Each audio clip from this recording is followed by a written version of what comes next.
नमस्कार। तो दोस्तों आज के इस वीडियो में हम लोग बात करेंगे MHD13 का एक और ही इम्पोर्टेंट प्रश्न, जिसमें उपन्यास लेखन के दो चीज़ों को हम लोग देखेंगे, भाषा और शिल्प के महत्व। ठीक है, भाषा का महत्व और दूसरा है शिल्प का महत्व। तो बढ़ते हैं आगे और देख लेते हैं कि उपन्यास लेखन में जो भाषा और शिल्प होते हैं वो कितनी बड़ी भूमिका निभाते हैं। तो भाषा और शिल्प का अधिक महत्व है, क्योंकि ये दोनों ही उपन्यास के प्रभावी और पाठनीय को रोचक बनाते हैं।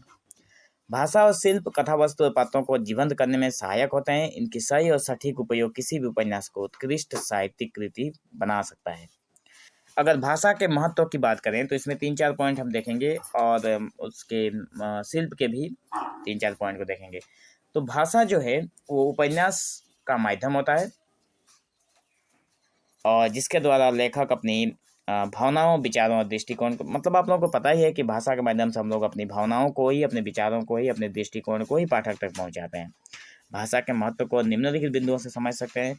कथानक की जो अभिव्यक्ति का माध्यम है, उसे हम लोग अपने पाठकों तक पहुंचाते हैं। तो भाषा के माध्यम से उपन्यास का कथानक प्रस्तुत किया जाता है, जिससे होता क्या है कि सजीव और स्पष्ट भाषा कथा वस्तु को प्रभावशाली बना देता है। अगर आप भाषा क्लियर रखेंगे तो आप लोगों को, मतलब जैसे उदाहरण के तौर पर मान लीजिए मैं ही अगर ये वीडियो बना रहा हूँ, अगर मेरा जो लैंग्वेज है वो क्लियर नहीं रहेगा तो आप लोग समझ नहीं पाएंगे। तो उसी तरह से जो उपन्यास की भाषा है वो स्पष्ट होगी तो कथा वस्तु बहुत प्रभावशाली होगा। उदाहरण के तौर पर अगर फणेश्वर नाथ रेणु का जो मैला आंचल है, उसमें आंचलिक भाषा का प्रयोग ग्रामीण जीवन की सजीव अभिव्यक्ति करती है। कि मैला आंचल में जो भाषा का, अगर आप लोग उपन्यास पढ़े होंगे मैला आंचल, तो उसमें आप लोगों को पता होगा कि उसकी जो भाषा है वो ग्रामीण जीवन की भाषा है, जो कि बहुत ही सरल तरीके से समझाई गई है सारी चीज़ों को। पाठकों से उसका जुड़ाव कैसे होता है? तो सरल, रोचक और प्रभावशाली भाषा पाठकों को उपन्यास से जोड़े रखने में मदद करता है। अगर आपकी भाषा बहुत कठिन हो जाएगी तो कोई भी उसे नहीं समझ पाएगा। इसलिए सरल भाषा समझना सरल भाषा जो होती है, उसमें उपन्यास होता क्या है कि वो पाठकों को अपने पास जोड़े रखता है। प्रेमचंद ने अपनी कहानी और उपन्यासों में आम बोलचाल की भाषा का ही प्रयोग किया, जिससे उनकी जो उपन्यास हैं, कहानियाँ हैं, सारी की सारी चीज़ें इतनी फेमस हुई।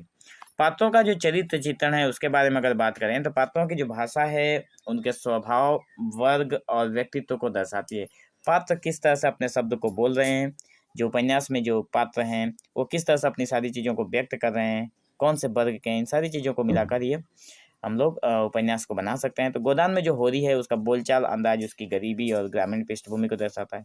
मान लीजिए कोई गरीब आदमी है, अगर वो किसी पूंजीपति या फिर कोई धनी व्यक्ति का अगर भाषा बोलता है तो उसको शोभा नहीं देगा। इसलिए जो जैसे पात्र हैं उसी तरह की भाषा भी व्यवहार में लाना चाहिए। काल और स्थान का चित्रण अगर बात करें तो भाषा के माध्यम से उपन्यास का काल और स्थान और वातावरण, मतलब यहाँ पे मैं समझा देता हूँ। जैसे कि मान लीजिए जो उपन्यास लिखी जा रही है वो किस परिवेश में लिखी जा रही है, उसका एक बहुत महत्वपूर्ण योगदान रहता है। जयशंकर प्रसाद ने जो कामायनी लिखी, उसका काव्यात्मक भाषा ने उस युग के आदर्शवादी दृष्टिकोण को प्रभावी ढंग से प्रस्तुत किया। ठीक है, अब हम बात करेंगे शिल्प का महत्व। हम लोगों ने भाषा का महत्व देख लिया, अब हम बात करते हैं शिल्प का महत्व।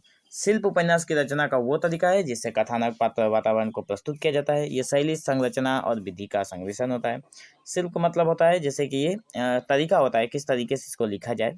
कथा वस्तु की जो संरचना होती है वो शिल्प पर ही आधारित होगी, क्योंकि शिल्प उपन्यास को सुगठित, मतलब किस तरह से सजाना है, कौन से घटना के बाद कौन सा घटनाक्रम दिखाना है, ये शिल्प का ही काम है।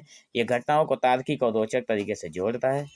यशपाल का झूठा सच जो है वो विभाजन की त्रासदी के 2 भागों में विभाजित करके प्रस्तुत किया गया है, जो शिल्प की कुशलता को दर्शाता है।